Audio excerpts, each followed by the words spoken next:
What if a child makes it home safely, turns on the lights, answers the phone, and then vanishes without leaving a single trace?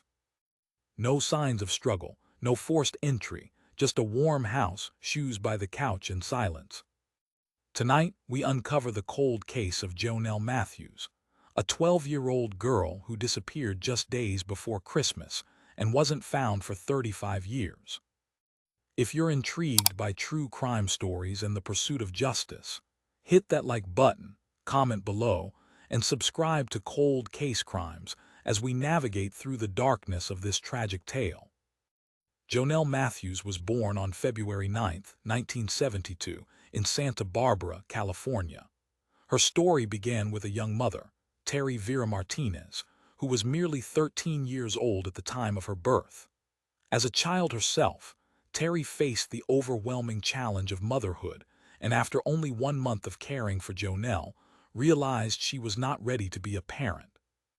By March of 1972, Terry made the painful decision to put JONELLE up for adoption, wanting to give her daughter a better life, one she felt she could not provide.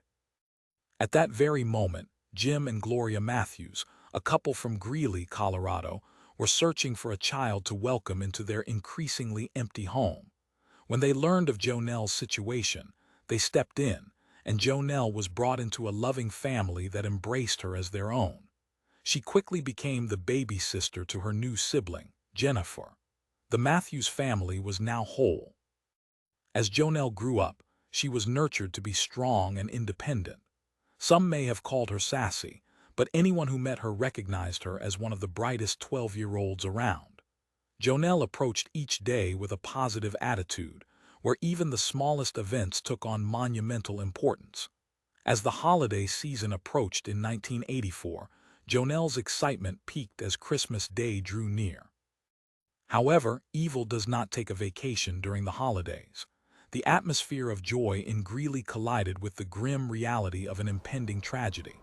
The school that JONELLE and Jennifer attended, Franklin Middle School, was abuzz with anticipation for their annual choir concert. JONELLE was especially excited because she had earned a spot in the performance, a goal she had worked toward for months. But just days prior to the concert, JONELLE caught a cold. Though it wasn't debilitating, it was an inconvenience for a girl who longed to socialize with her friends during this festive time. By December 20th, just days before Christmas, JONELLE was determined to attend school. She implored her parents to let her go, and they, recognizing her enthusiasm, relented, with the stipulation that she would return home immediately after the concert to rest. Sadly, her parents would be unable to attend the performance.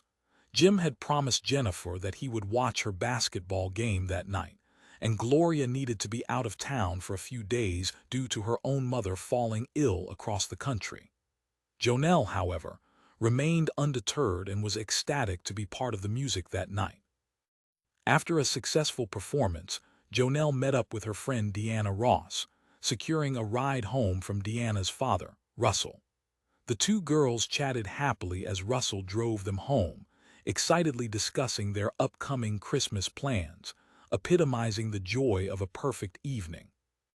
But as Russell pulled up outside the Matthews home at around 8:15 p.m., the girls said their goodbyes, and JONELLE hopped out of the car, eager to get inside.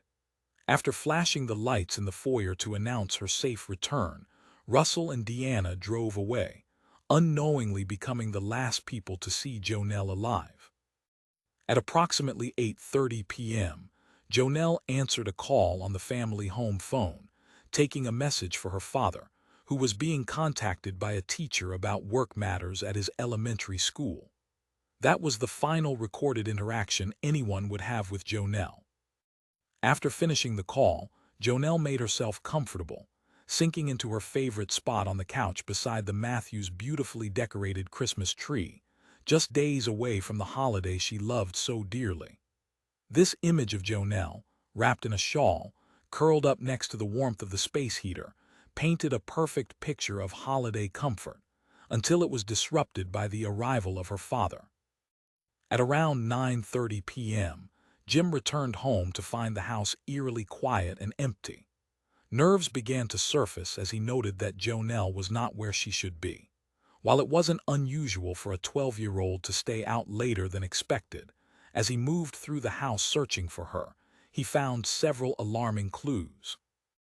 The heater was running, the shawl was draped across the back of the couch, and Jonelle's shoes lay neatly off to the side. Yet, there was no sign of Jonelle. Panic now gripped his heart as he frantically searched room by room. When Jim heard the front door open, he rushed down the stairs, relieved to see Jennifer returning home. But when he learned that she had not seen Jonelle all evening, his fear escalated to a chilling certainty. Almost immediately, he called the police to report his daughter missing. Within 15 minutes, authorities arrived at the Matthews residence. The chilling cold of December hung in the air, intensifying the urgency of the situation. As officers swept through the home, they collected initial evidence, yet they noted a startling lack of signs indicating a struggle or forced entry. They were left wrestling with an unnerving possibility that Jonelle may have left on her own. Jim pleaded with them, stating that his daughter wouldn't have ventured far, especially not barefoot in the snow. But the scene outside presented a more ominous picture. Footprints around the living room windows were discovered, footprints far too large to belong to a child, suggesting someone had been lurking nearby, watching Jonelle inside her home. Initially, as the investigation progressed, police conjectured that her disappearance might be a result of teenage rebellion. However, with every passing day that Jonelle remained missing, doubts about this theory grew.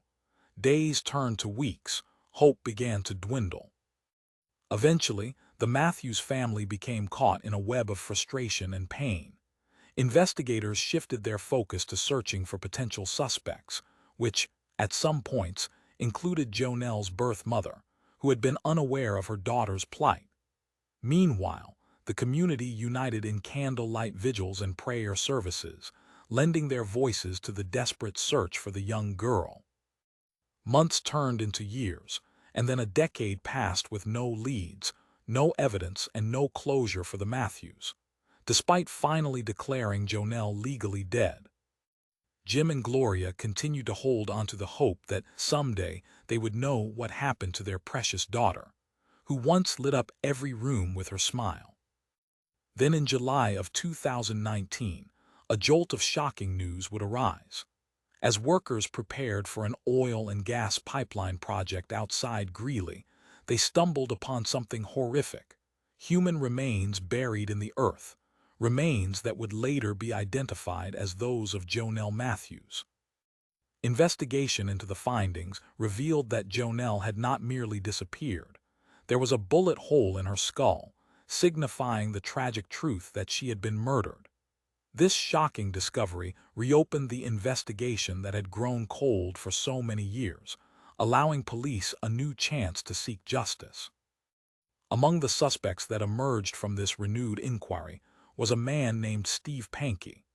A former resident of Greeley, he had lived mere blocks away from the Matthews family and possessed a complicated history that entwined him with the case. Throughout the years, Pankey had attempted to insert himself into the investigation, positioning himself as knowledgeable about Jonelle's disappearance. As law enforcement delved deeper into Pankey's past, disturbing patterns began to surface.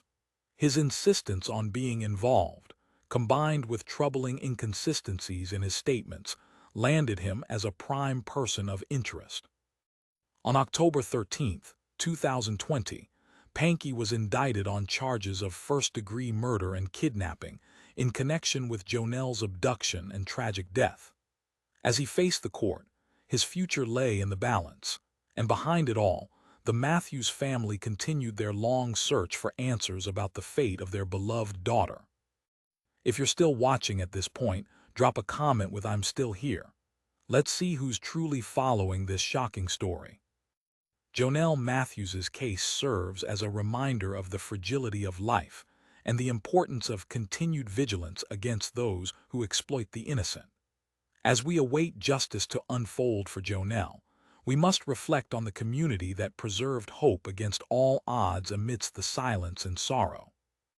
If you found this haunting tale compelling, please take a moment to like this video, share your thoughts in the comments, and hit that subscribe button for more riveting true crime stories here on Asterisk Cold Case Crimes. Thank you for joining us as we uncover these dark mysteries and honor the memories of those lost.